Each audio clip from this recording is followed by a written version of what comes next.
గణేశాన్ని ఎట్లాగో ఒకసారి ఏ ఓటు ఒక్క ఓటు మీరు కూడా రాగిస్తే ఓటు 50 ఓటు రెండు నువ్వు తీసుకొచ్చావు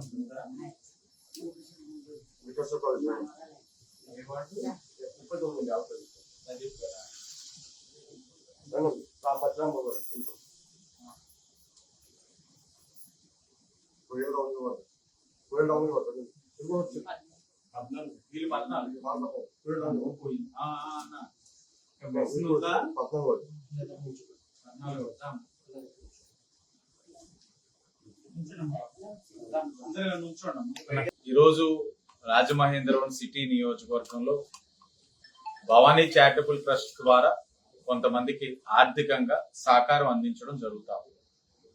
నేను గతంలో చెప్పిన మాదిరిగానే ఇప్పుడు మరలా చెప్తా ఉన్నాను.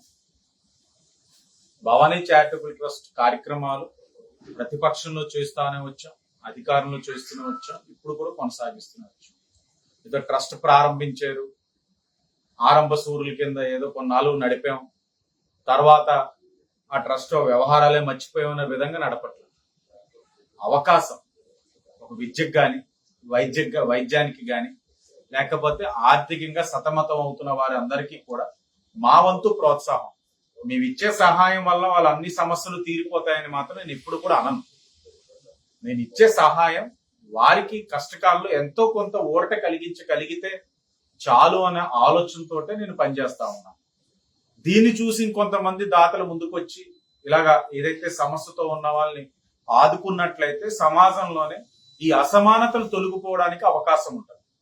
దీన్నే గౌరవ ముఖ్యమంత్రి చంద్రబాబు నాయుడు గారు P4 అని ధనికులు ఏదైతే సమస్యతోటి విద్య గాని లేకపోతే ఆర్థికంగా ఇబ్బంది పడుతున్న వాళ్ళని దత్తత తీసుకోండి, వాళ్ళకి సహకరించండి అని ఏదైతే ఇప్పుడు చెప్తా ఉన్న థీమ్ ఏదైతే P4 ఉందో నీవు ఏనాటి నుంచో దాన్ని ఆచరణలో పెట్టుకుంటూ స్ఫూర్తి ఎవరంటే ముఖ్యమంత్రి చంద్రబాబు నాయుడు గారు, యువ నాయకుడు నారా లోకేష్ గారు. అదే స్ఫూర్తితో ముందుకు వెళ్తా ఉన్నాం. భవిష్యత్తులో కూడా ఈ ట్రస్ట్ యొక్క సేవలు ముందుకు సాగిస్తూనే ఉంటాం. మరో పక్కన ఎన్టీఆర్ వైద్య సేవ ద్వారా ఎంతో మందికి ఈ ప్రభుత్వం ఆదుకుంటా ఉంది. గత ప్రభుత్వం దిగిపోతూ కూడా వైఎస్ఆర్సీపీ 2000 కోట్లు బకాయిలు పెట్టి పోయినా వాళ్ళకి ఏ విధమైన సమస్య లేకుండా ఈ రోజు ఈ ప్రభుత్వం ఆ వైసీపీ బకాయిలు కూడా తీరుస్తూ ఎన్టీఆర్ వైద్య సేవలను ప్రజలకి అందిస్తా ఉంది. అది అందిస్తున్నా కూడా ఇంకా కొంతమంది డబ్బులు పెట్టుకుని ఆపరేషన్ చేయించుకుంటున్న వాళ్ళకి ముఖ్యమంత్రి సహాయ నిధి ద్వారా ఆదుకుంటా ఉన్నాం. గత 5 సంవత్సరాలు ఈ నియోజకవర్గమే కదా, రాష్ట్రంలో ఎక్కడ చూసినా ముఖ్యమంత్రి సహాయ నిధి నుంచి లబ్ధిదారులు ఎంతమంది ఉన్నారా అంటే 0. ఈ నియోజకవర్గంలో ఇంకొద్దు పెద్ద 0. కానీ ఈ రోజున సుమారు 80 మందిని ఇప్పటికే ఇచ్చున్నాం. ఇంకా 70-80 మందికి ముఖ్యమంత్రి గారు ఆమోదం పొందడానికి ఫైల్స్ ఆయన దగ్గర ఉన్నాయి. అంటే 10 నెలల్లో ఇలా ఆదుకున్నామనంటే ఇది ఒక మంచి సంకల్పం ఉన్న వ్యక్తి యొక్క ఆలోచన.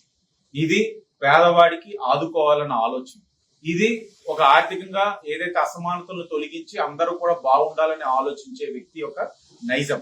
ఆ ఆలోచనతో పనిచేస్తా ఉన్నాం. ప్రజలందరూ కూడా దాన్ని గమనించి ఆశీర్వదించాలని కోరుకుంటాం.